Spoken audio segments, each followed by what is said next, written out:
How to buy Worti AI token. So this token came under the symbol of Worti. Now before we start, this is not financial advice. I'm not professional or economic expert. So before investing in any project that you found on my channel, please do your own research. Now before going on by this token, make sure to check the REFERRAL account and keep following your updates about this token. As you can see, this token is available on the screener. It created 11 hours ago and increased by 9,000% in less than 4 hours.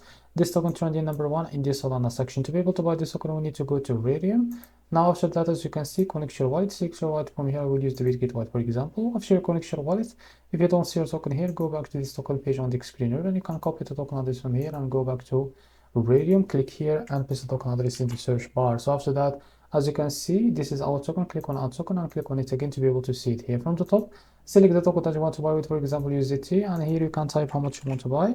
So here you will be able to see how much you receive. I will just reduce that amount, so you can see here. And as you can see, you will be able to see how much you will be able to receive of that token. After that, click on more info and make sure to read all of that information here and click on swap, and you will be able to buy this token. So this is how to buy Worti token. If you found this very helpful, please like and subscribe. See you next video.